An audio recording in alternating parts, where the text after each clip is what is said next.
querida, que bênção, graças a Deus. Que esta seja a nossa convicção e a nossa esperança. Eu e minha casa serviremos ao Senhor. E que no meio de tantas dificuldades que vivemos nos nossos dias, você e sua família possam se posicionar. O que Josué fez foi basicamente isso. Eu não sei se vocês vão servir aos deuses dos amorreus, os deuses dos povos vizinhos, mas eu quero garantir a vocês que eu e a minha casa serviremos ao Senhor. Não importa se vocês vão servir a outros deuses, não importa se vocês vão viver de um outro jeito, nós vamos servir somente ao Senhor. Eu e a minha casa serviremos somente ao Senhor. E justamente porque estamos no mês da família, mês do lar, eu gostaria de propor aos irmãos nesse momento uma santa movimentação aqui no templo. Uma santa movimentação. Os irmãos já saíram de seus lugares para cumprimentar uns aos outros, mas eu vou pedir agora que, na medida do possível, você se assente ao lado de alguém da sua família. Seria possível? Vou pedir aos adolescentes que estão lá na galeria que desçam e procurem seus familiares que estão aqui embaixo e se assentem aqui embaixo ao lado de seus familiares. Ou os familiares que estão aqui embaixo vão subir e vão ficar lá em cima ao lado dos adolescentes. Marido e esposa juntos, papai e mamãe ao lado dos filhos. O irmão Wildman já está indo ao encontro de sua esposa. Muito bem. Muito bem. Que coisa boa. Mas eu ainda estou vendo gente longe da família. Eu vou esperar. O pessoal da internet vai esperar você sair do seu lugar e ir ao encontro do seu avô, da sua avó, do seu pai. Que coisa boa. Como é bom a gente poder participar do culto, não assistir o culto, mas participar do culto em família, né, irmãos? Isso é um privilégio. Isso é um privilégio, é uma bênção. O irmão Wilson estava falando aqui, né, uma filha em São Paulo, outra filha aqui, né? Vai chegar um momento que você não vai poder fazer mais isso, né? Os filhos vão voar para outros cantos. Então, aproveite esse momento. Aproveite esse momento. Nós somos muito felizes nesta manhã. É alegria poder rever o pastor Bruce Oliver aqui conosco, a irmã Gilda, depois de um período de enfermidade, convalescência. Graças a Deus, com mais de 90 anos aqui, adorando a Deus com a gente, 95 anos só, né, irmão? Graças a Deus, irmão pastor Bruce, que bênção.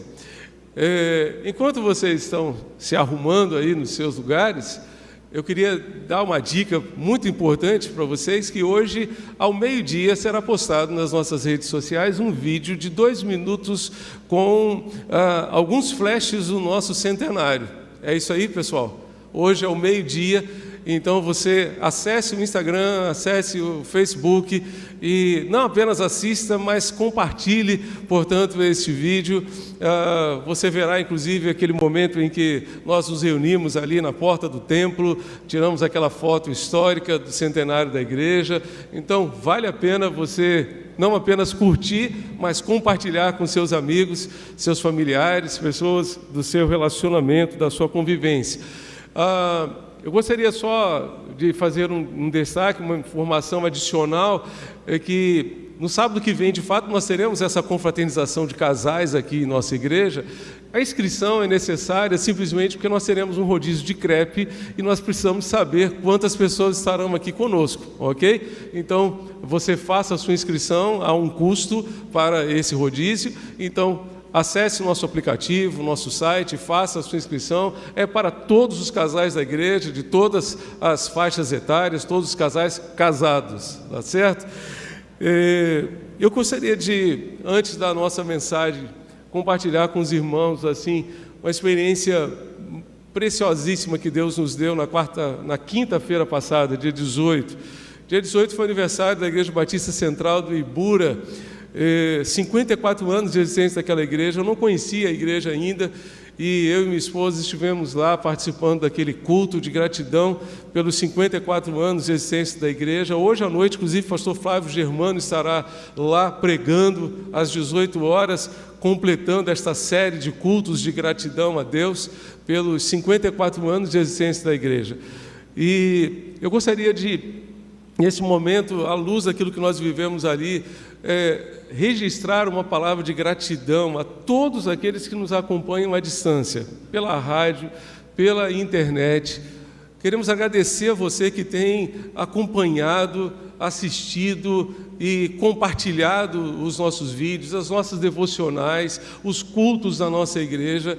Nós louvamos a Deus porque a nossa igreja tem chegado muito longe, irmãos. Nós não temos noção. Quando cheguei em Petrolina, mês passado, para a Assembleia da Convenção de Pernambuco, fiquei assim impressionado com tantas pessoas que vieram falar comigo, que eu não conhecia, mas eles me conheciam muito bem a nossa igreja, e disseram que acompanham semanalmente a nossa igreja.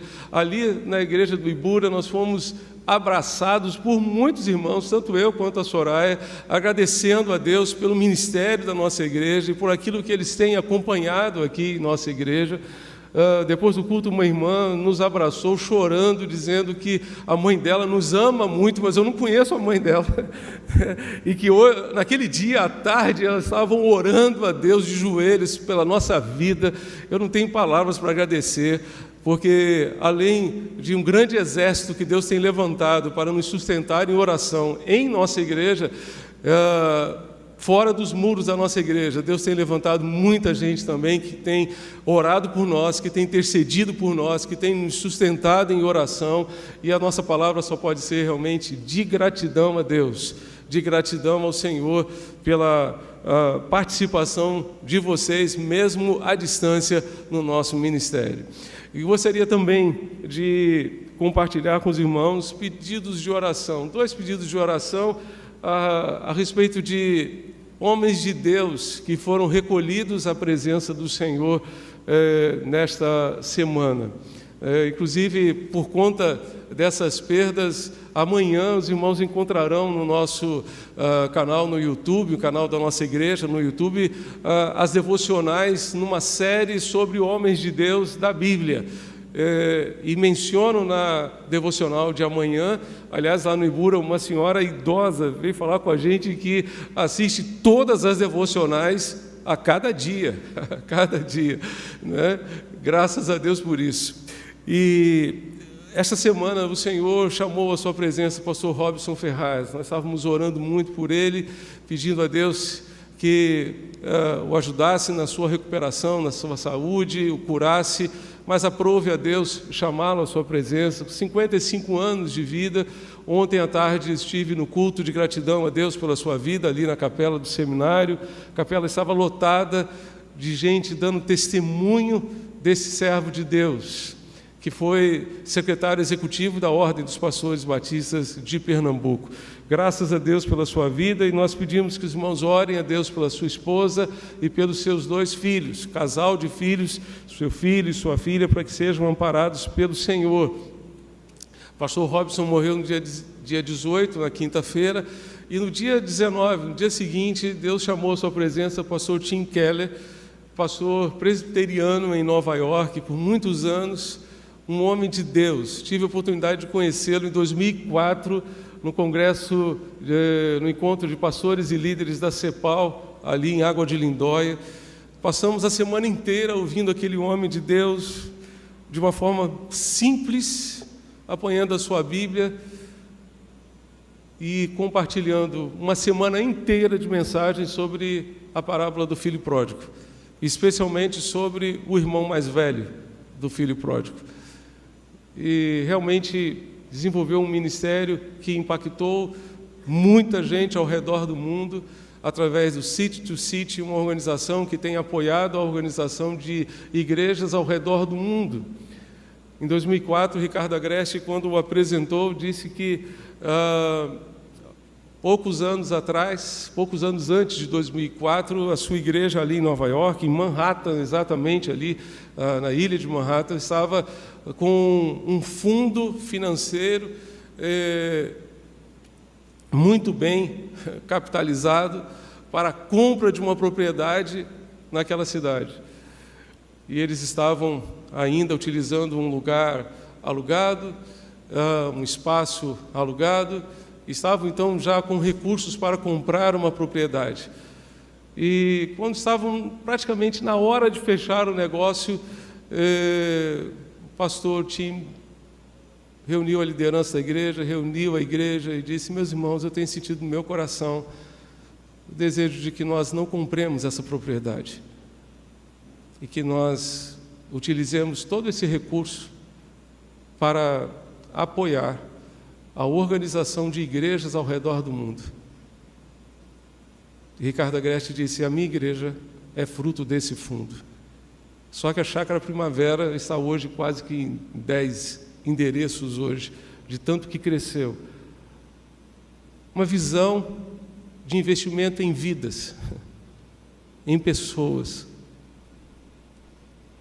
Porque Jesus nos mandou fazer discípulos. Discípulos. Mas quantas vezes a gente se prende às coisas e desvaloriza as pessoas? Que desvaloriza as pessoas. Tim Keller falou a respeito da morte. Eu vou ler só uma frase para vocês.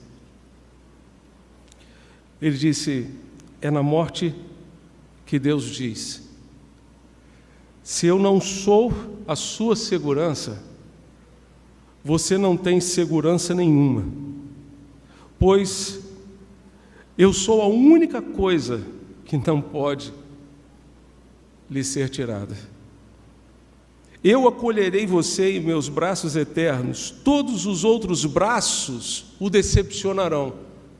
Todos os outros braços o decepcionarão, mas eu jamais o abandonarei. Amém, irmãos?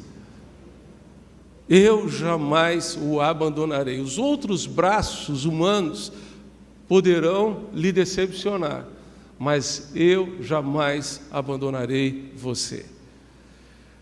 E no dia da sua morte, a sua família escreveu uma mensagem dizendo mais ou menos assim: Tim Keller, marido, pai, avô, mentor, amigo, pastor, estudioso, morreu nesta manhã em casa.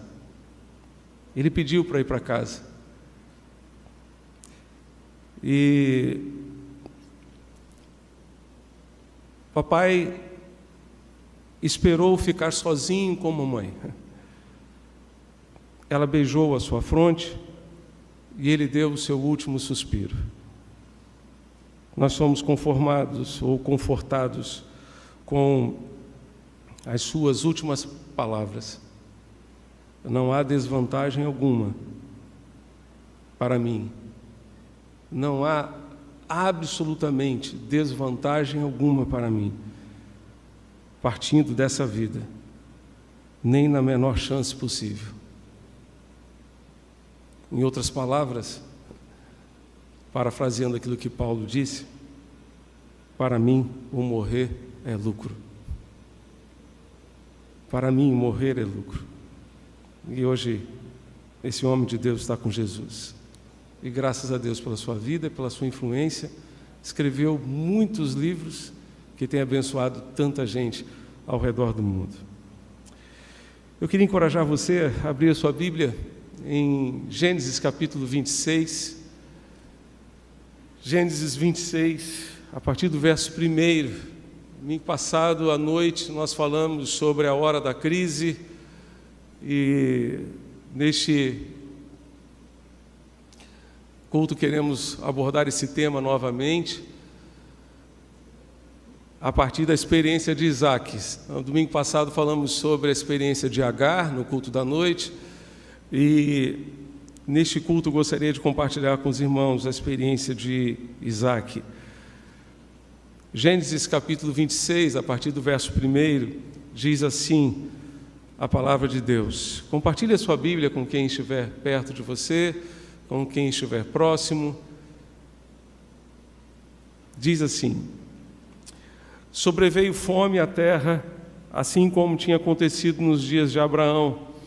Então Isaque foi a Gerar, encontrar-se com Abimeleque, rei dos filisteus. O Senhor apareceu a Isaque e lhe disse: não desça ao Egito, mas fique na terra que eu lhe indicar. Habite nela, e estarei com você e o abençoarei, porque a você e à sua descendência darei todas estas terras, e confirmarei o juramento que fiz a Abraão, seu pai. Multiplicarei a sua descendência como as estrelas do céu, e a ela darei todas as terras, todas estas terras. Na sua descendência serão benditas todas as nações da terra. Vejam uma repetição de Gênesis capítulo 12, quando Deus chama Abraão de Ur dos Caldeus. Verso 5 diz: porque Abraão obedeceu a minha palavra e guardou os meus mandamentos, os meus preceitos, os meus estatutos e as minhas leis. Isaque, pois, ficou em Gerar. Quando os homens daquele lugar perguntaram a respeito de sua mulher, ele disse: é minha irmã. Ele tinha medo de dizer: é minha mulher, porque pensava assim: os homens do lugar me matarão por causa de Rebeca, porque ela é muito bonita. Depois que Isaque havia permanecido ali por muito tempo, Abimeleque, rei dos filisteus, olhou por uma janela e viu que Isaque acariciava Rebeca, sua mulher. Então Abimeleque chamou Isaque e lhe disse: é evidente que ela é sua mulher. Como é que você disse que ela era sua irmã? Isaque respondeu: é que eu pensei que poderiam me matar por causa dela. Então Abimeleque disse: o que é isso que você fez conosco? Facilmente alguém do povo poderia ter se deitado com a sua mulher e você teria trazido culpa sobre nós. Então Abimeleque deu essa ordem a todo o povo: quem tocar neste homem ou na mulher ou na sua mulher certamente morrerá. Isaque semeou naquela terra, e no mesmo ano colheu 100 por 1, porque o Senhor o abençoava. Ele enriqueceu, continuou prosperando, ficou riquíssimo, tinha ovelhas e bois, e grande número de servos, de maneira que os filisteus tinham inveja dele. E por isso lhe entulharam todos os poços que os servos do seu pai haviam cavado nos dias de Abraão, enchendo-os de terra. Abimeleque disse a Isaque: saia da nossa terra, porque você já é mais poderoso do que nós. Então Isaque saiu dali e se acampou no vale de Gerar, onde ficou morando. Isaque tornou a abrir os poços que haviam sido cavados nos dias de Abraão, seu pai, porque os filisteus os haviam entulhado depois da morte de Abraão, e lhes deu os mesmos nomes que seu pai já lhes tinha dado.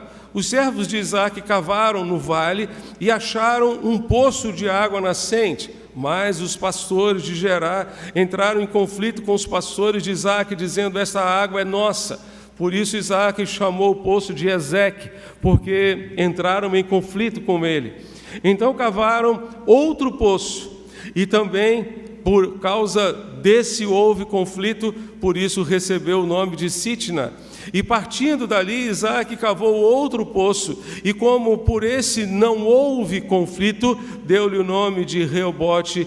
Ele disse: porque agora o Senhor abriu espaço para nós e vamos prosperar nesta terra. Dali, Isaque foi para Berseba. Na mesma noite o Senhor lhe apareceu e disse: eu sou o Deus de seu pai Abraão. Não tenha medo, porque eu estou com você. Eu abençoarei e multiplicarei a sua descendência por amor de Abraão, seu servo. Então Isaque levantou ali um altar e, tendo invocado o nome do Senhor, armou a sua tenda, e os servos de Isaque abriram ali um poço. Abimeleque, o seu amigo Austate e Ficol, comandante do seu exército, saíram de Gerar para encontrar Isaque. Isaque perguntou: por que vocês vieram à minha presença se me odeiam e me expulsaram do meio de vocês? Eles responderam: vimos claramente que o Senhor está com você, então pensamos que seria bom se houvesse um juramento entre nós e você. Queremos fazer uma aliança com você. Você jura que não nos fará mal, assim como nós também não fizemos mal a você, nenhum mal a você, mas fizemos somente o bem e o deixamos ir em paz. Você é agora abençoado do Senhor. Então Isaque lhes deu um banquete, comeram e beberam. Levantando-se de madrugada, juraram de parte a parte. Isaque os despediu e eles se foram em paz. Nesse mesmo dia, vieram servos de Isaque e, dando-lhe notícias do poço que tinham cavado, lhe disseram: achamos água.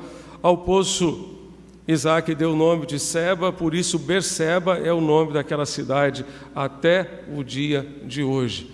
Que Deus nos ajude a compreender a sua palavra e nos ajude a aplicá-la em nossa vida diária. Amém, irmãos? Meus amados, verso 1, mantenha a sua Bíblia aberta, não feche a sua Bíblia, não feche o seu celular. Se você está acompanhando pelo celular, por favor, coloque o seu celular no modo avião, tá? Vamos decolar aqui para estudar a palavra de Deus. Coloque no modo avião para você não ser interrompido por notificações de qualquer natureza, ok? Verso 1 diz: sobreveio à terra uma fome, além daquela que havia ocorrido nos dias de Abraão. O cenário que nós temos aqui é um cenário de crise, é um cenário de fome, é um cenário de adversidade, é um cenário de dificuldade. Isaque tinha um grande desafio diante de si, que era a manutenção da sua família. Ele estava peregrinando numa terra estrangeira, não tinha parentes ao seu redor, não tinha propriedades ali, ele era um peregrino literalmente. De repente, a fome bate à sua porta. Hoje, o nosso desafio é semelhante. Sustentar uma família em nossos dias é algo extremamente desafiador. Um amigo meu disse que normalmente é muito mais fácil você começar e terminar, difícil é manter. É mais fácil começar, é mais fácil acabar, mas difícil é manter. É difícil perseverar. O grande desafio que todos nós temos é o desafio da perseverança, da manutenção de uma família nos nossos dias. Manter uma família nos nossos dias é algo extremamente desafiador. Particularmente na nossa realidade do estado de Pernambuco, quando nós pensamos na manutenção econômica, financeira das famílias, nosso estado hoje ocupa o 2º lugar no ranking de desemprego no nosso país, com uma taxa de 14,2, perdendo apenas para o estado da Bahia. Graças a Deus, essa taxa tem diminuído nos últimos 7 anos, mas ainda ocupamos o 2º lugar no ranking de desemprego no nosso país. Muito diferente de outros estados em que a taxa é infinitamente menor, muito menor. Certamente isso representa um desafio financeiro, econômico, tremendo para a manutenção das famílias. Mas além dos desafios econômicos, a manutenção de uma família representa muitos outros desafios que só podem ser vencidos pela graça de Deus, pela misericórdia de Deus. Por isso, na hora da crise, na hora da aflição, veja algumas atitudes que nós devemos tomar. Eu e você precisamos tomar. Primeiramente, precisamos plantar. Sim, precisamos plantar. Naquele cenário de crise, naquele cenário de fome, Isaac plantou. Veja o que diz o verso 12. O verso 12 diz que naquele ano, Isaac fez plantações e ali colheu 100 vezes mais do que semeou, pois o Senhor Deus o abençoou. Seria algo assim, fora da curva, fora da expectativa, plantar num tempo de fome, num tempo de crise. Mas Isaac plantou. Muitas vezes a crise nos faz desanimar. Às vezes os desafios são tão grandes que ficamos imobilizados, ficamos inertes. Isaac fez algo diferente. Ainda que tudo fosse desfavorável, ainda que o diagnóstico fosse terrível, ainda que o cenário fosse de fome, ele ousou plantar. Ele ousou plantar. Quem planta alguma coisa sempre planta com esperança, sempre planta com a expectativa de colher. Quem planta deve plantar sempre na dependência de Deus. Foi Deus quem fez Isaac colher 100 vezes mais num tempo de crise. Paulo nos ensina esse princípio em 1 Coríntios 3, verso 7, está ali na tela, você pode ler para mim, ler comigo, podemos compartilhar? 1 Coríntios 3, verso 7, vamos ler todos juntos? Não importa o que planta, nem o que rega, mas sim, quem é que dá o crescimento? Deus. O que compete a mim e a você? Plantar, regar, cuidar. Mas quem vai dar o crescimento é Deus. Se é Deus quem dá o crescimento, façamos a nossa parte e deixemos a parte de Deus por conta de Deus, nas mãos de Deus. A nossa parte é plantar, a nossa parte é não desistir, a nossa parte é não jogar a toalha. Salmo 126, nós temos uma palavra do salmista que é tremenda. Você pode ler ali comigo na tela, todos juntos? Aqueles que semeiam,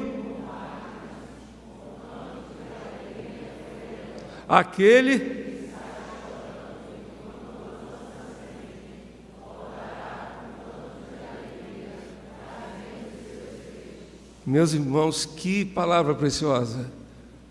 Quantas e quantas vezes nós semearemos com lágrimas.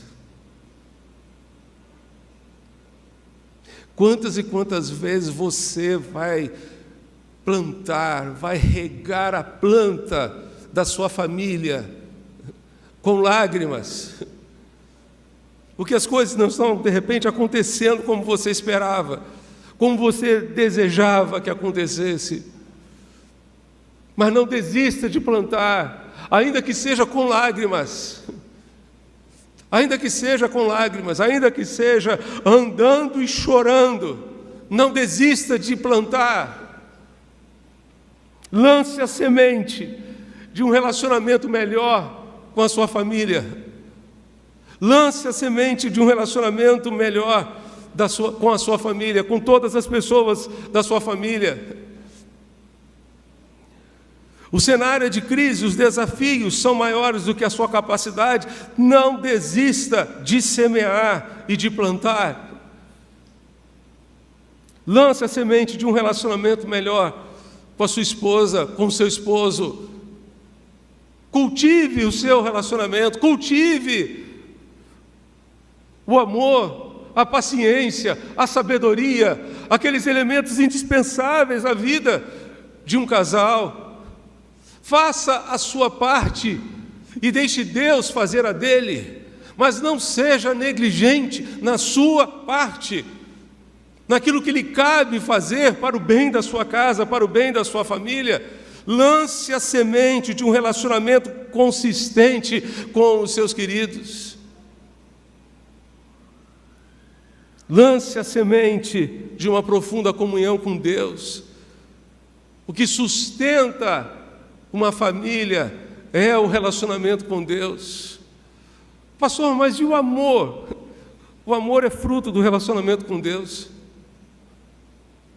Tenho visto nesses anos de ministério e já são 33 anos de caminhada. Muitos e muitos casais que se amam se separando.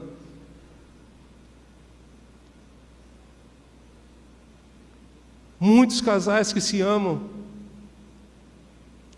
que não conseguem vencer as incompatibilidades de gênio, de temperamento e tantas outras,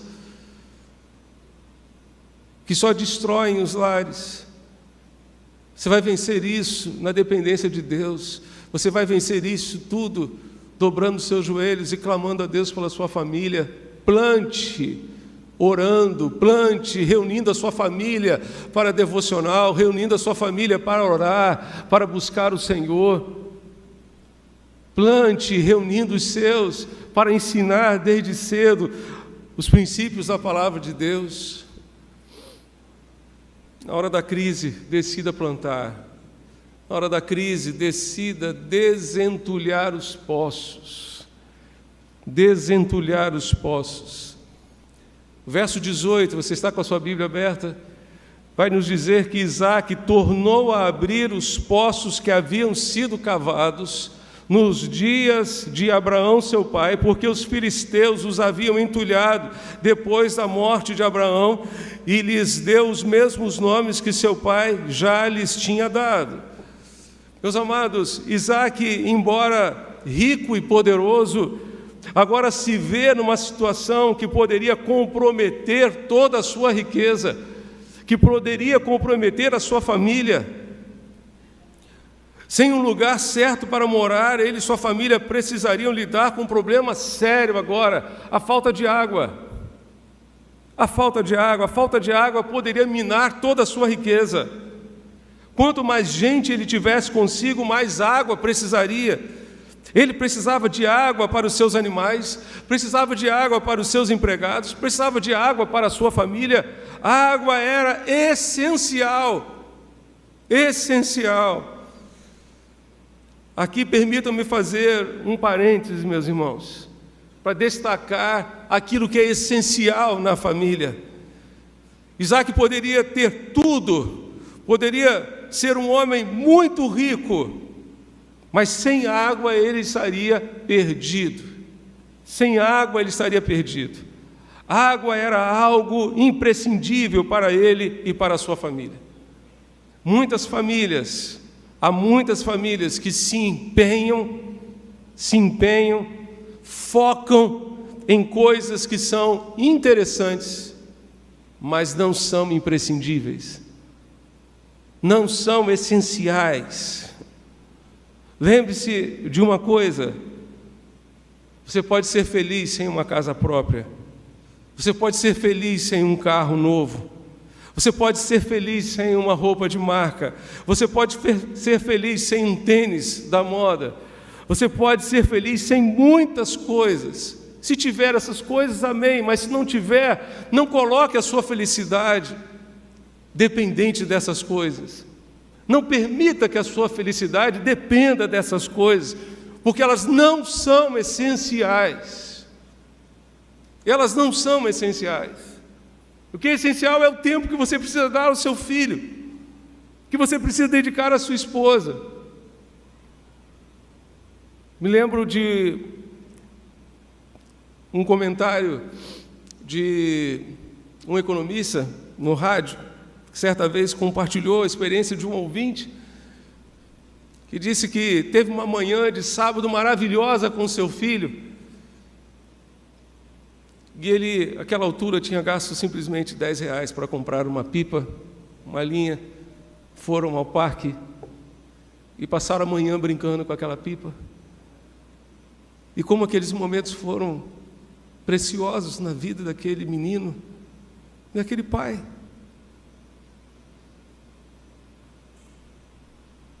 Quantas vezes a gente se empenha em favor das coisas que não são essenciais e negligencia aquilo que é principal, aquilo que é prioridade, aquilo que é essencial, especialmente aquele que é essencial, que é Deus. Todas as coisas, os bens materiais podem faltar, mas quem não pode faltar é Deus, porque Ele é imprescindível. Por outro lado, há pessoas que têm todas essas coisas, mas são infelizes porque falta Deus, falta esperança de salvação, falta paz que somente Jesus pode dar. O verso 18 nos diz que tornou Isaque a abrir os poços que se cavaram nos dias de seu pai Abraão. Meus amados, a água estava ali.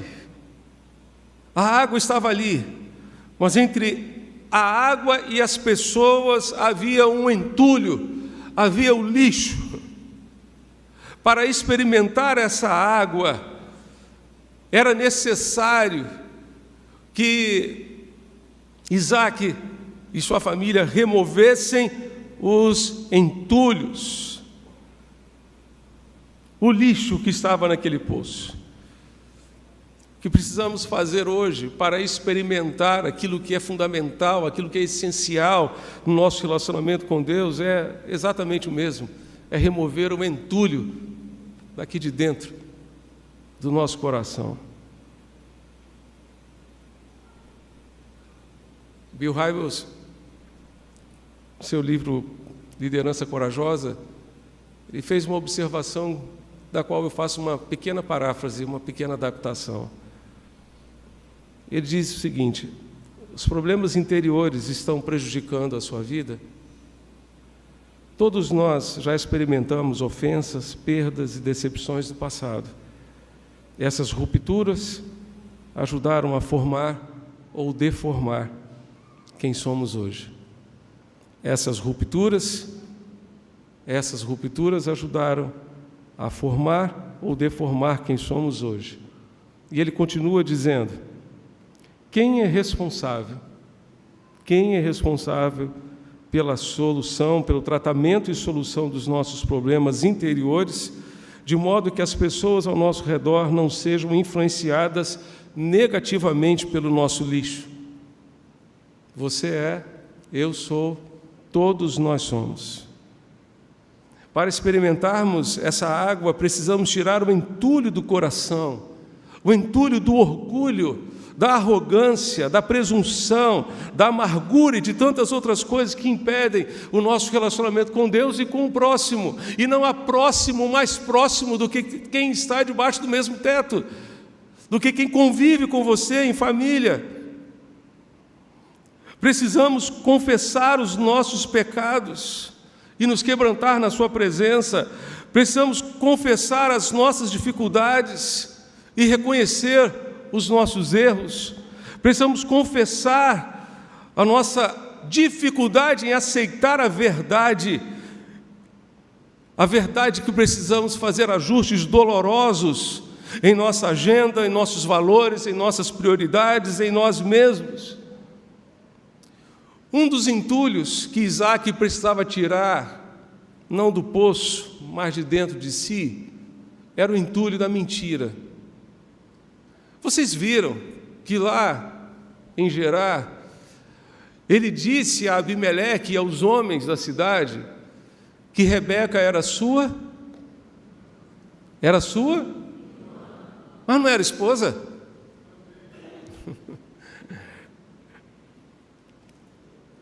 Não era irmã. Era prima. Mas não era irmã. Um detalhe, permita-me fazer aqui um parênteses. Isaque aprendeu isso com quem? Com o pai. Eu queria só lembrar a você que os seus filhos estão filmando você o tempo todo. Eles estão filmando você o tempo todo. E eles vão imitar você. Consciente ou inconscientemente, eles vão imitar você.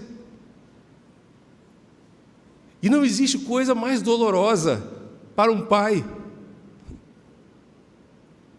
Para um pai. Eu digo isso a partir de mim. Do que ver o nosso filho repetindo o nosso erro.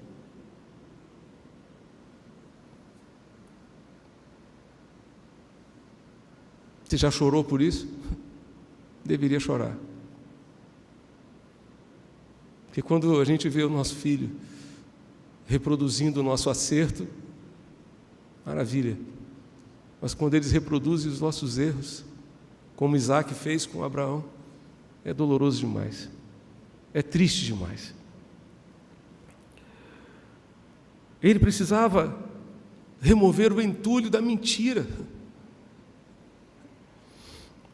Ele foi confrontado, envergonhado por Abimeleque.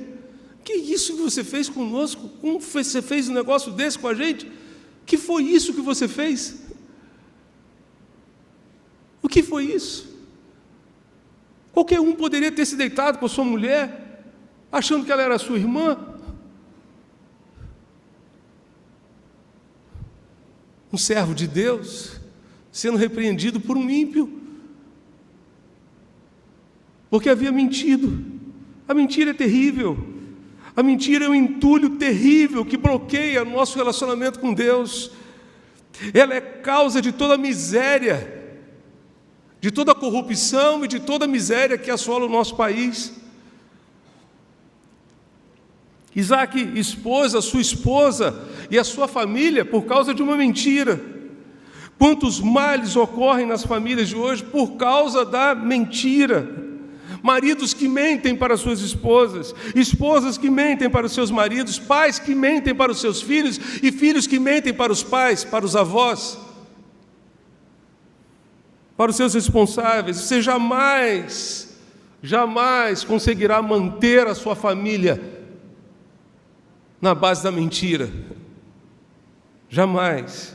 Retire os entulhos. Na hora da crise, retire os entulhos, seja mentira, seja a arrogância, seja a maldade, seja o que for, retire os entulhos. Além de retirar os entulhos, tenha disposição de recomeçar. Tenha disposição de recomeçar. Veja o que diz o verso 19. O verso 19 nos diz que os servos de Isaac cavaram no vale e acharam um poço de água nascente. Mas os pastores de Gerar entraram em conflito com os pastores de Isaac, dizendo: essa água é nossa.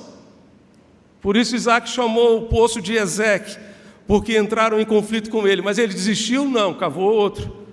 Então cavaram outro poço, e também por causa desse houve conflito. Mas ele desistiu? Não, ele não desistiu. Vamos cavar um outro. Partindo dali, no verso 22, cavou ainda um outro poço, e por esse não houve conflito, então achamos descanso na terra. Ele não desistiu. Precisamos perseverar. Isaac não desistiu de cavar, apesar da oposição dos pastores de Gerar ao seu redor. Meu querido amigo Gilson Breder diz que quando você recomeçar, estabeleça prioridades.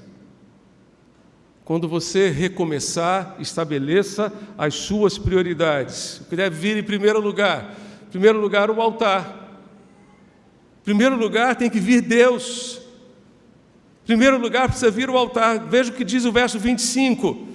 O verso 25 diz: então Isaac levantou ali um altar, tendo invocado o nome do Senhor, armou a sua tenda, e os servos de Isaac abriram um outro poço.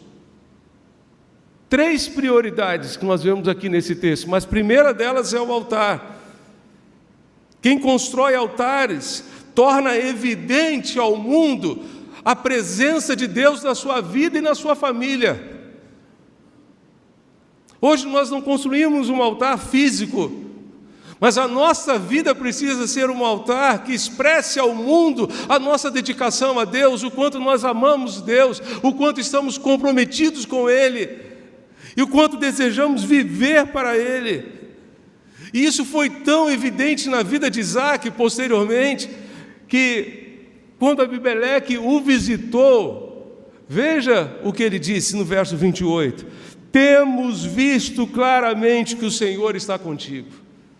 Nós temos visto claramente que Deus está com você. nas suas palavras, nas suas ações, nas suas reações, no seu jeito de ser. Nós temos visto que Deus é com você. Na sua vida em família, nós temos visto que Deus é com você. Deus tem visto. Deus tem sido real, a ponto de ser visto na sua casa, a ponto de ser visto pelos seus vizinhos. Seus vizinhos têm chegado à conclusão de que Deus é com você, que Deus está presente na sua casa, na sua família.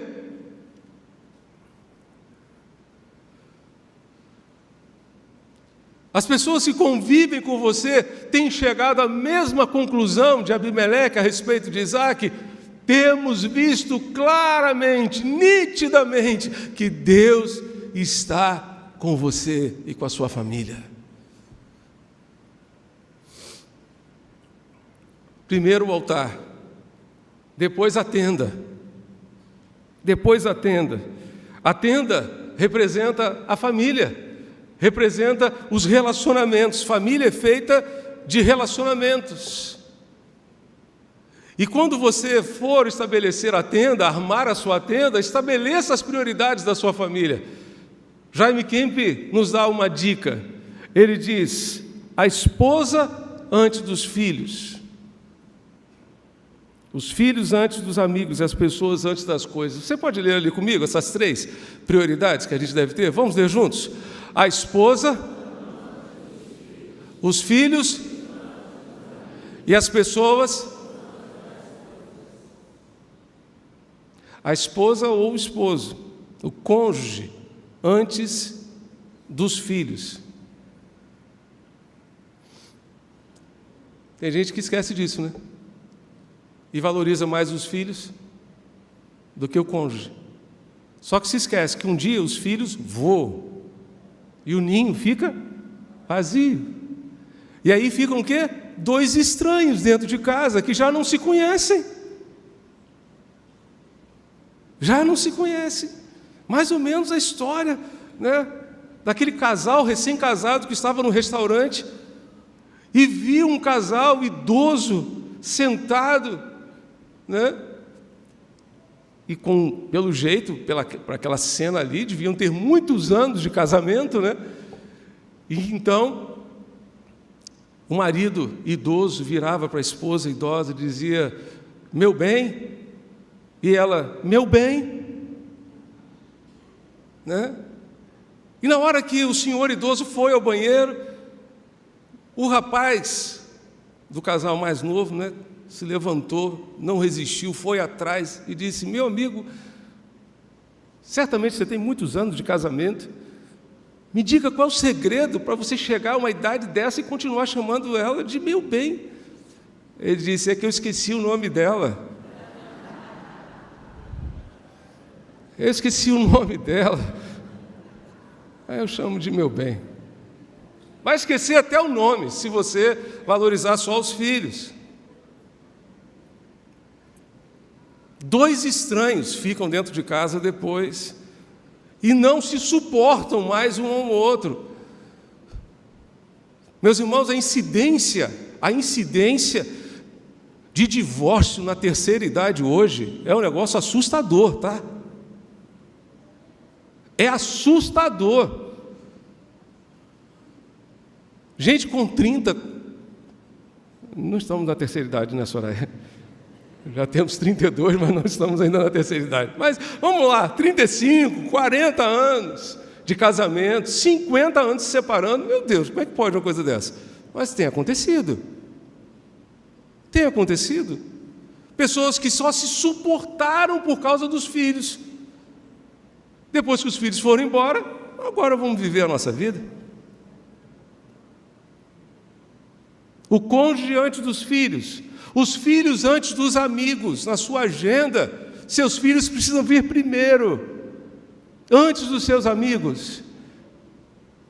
E as pessoas antes das coisas. Quantas e quantas pessoas trocam as pessoas pelas coisas? Valorizam mais as coisas do que as pessoas, por causa das coisas brigam com as pessoas. Nós não vamos levar nada desse mundo. Você não vai levar nada deste mundo. Como disse Tim Keller, a única coisa que não pode nos ser tirada é Deus. O resto fica tudo para Ele. Defina as suas prioridades. E por último, se nós temos o altar, depois a tenda, por último o poço. O poço representa a provisão, representa os recursos que nós precisamos para a manutenção da nossa família. Não desista da sua família. Não desista. Não desista em nome de Jesus. Recomece. Isaac teve problema com o poço que havia cavado. Disseram, não, essa água é nossa. Tá bom, pode ficar para vocês, eu vou recomeçar. Recomeçou, cavou um outro. Não, essa água aqui também é nossa. Tá bom, fique para vocês, eu vou cavar um outro. Cavou o outro. Não teve problema, agora achamos descanso.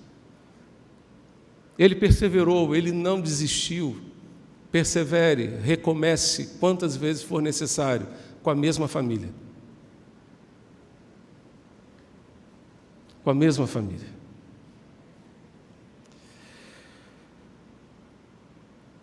Quarto lugar, você precisa ouvir a voz de Deus na hora da crise.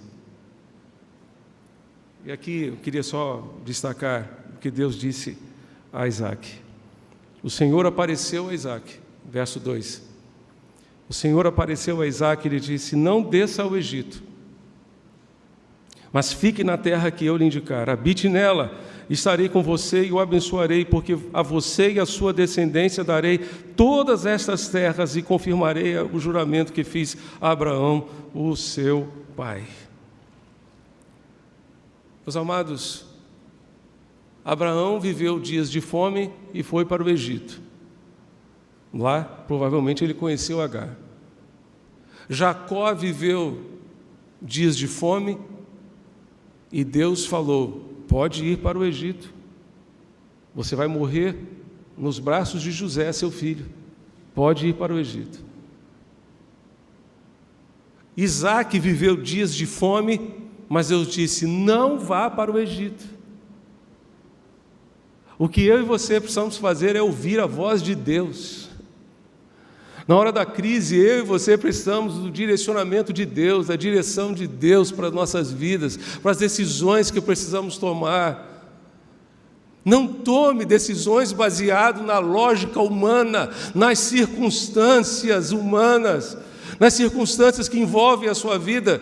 Tome decisões baseadas na direção de Deus para você, na voz de Deus.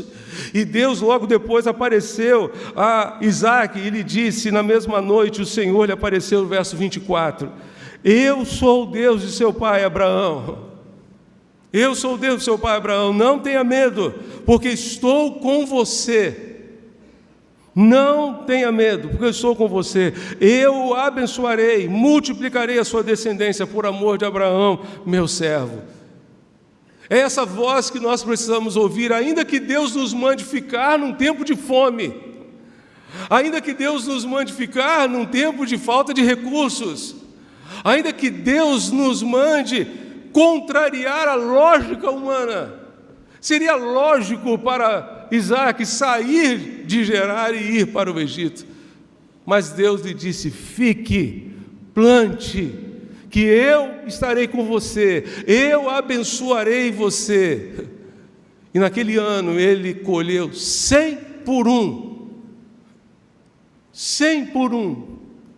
Cresceu e enriqueceu num tempo de fome. Porque isso é o que acontece quando nós obedecemos a Deus. Quando decidimos obedecer a Deus a despeito das circunstâncias. Não tenha medo, disse Deus. Eu estou com você. Deus está com você, meu irmão. Deus está com a sua família. Ouça a sua voz, ouça a sua direção, ouça aquilo que Ele tem para você. A solução nem sempre é aquela que parece ser mais fácil, mais racional. Muitas vezes a vontade de Deus irá contrariar a lógica humana, mas Deus tem o seu propósito para a sua vida. Talvez a sua visão seja sair de casa, jogar a toalha. Entretanto, Deus pode abençoar você e reverter o quadro que você está vivendo. Ouça a voz de Deus, antes de ouvir a voz da sociedade, antes de ouvir a voz dos seus amigos, e às vezes até dos seus familiares. Me lembro de um jovem, que há muitos anos atrás, no Rio de Janeiro, me procurou dizendo: pastor, eu vou me separar. O senhor fez o meu casamento, agora o senhor vai ter que fazer o meu divórcio. Que coisa impressionante.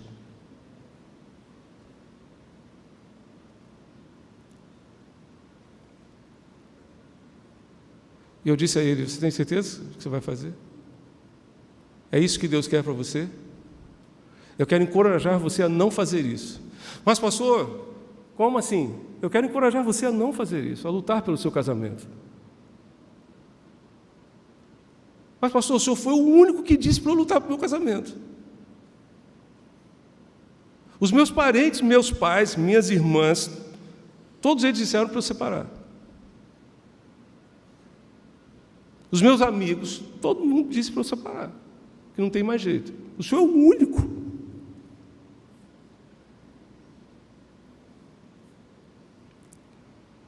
A voz de Deus nem sempre estará na maioria, não, irmãos. Nem sempre.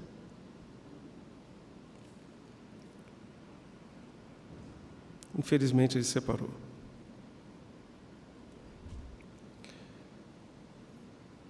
E por último,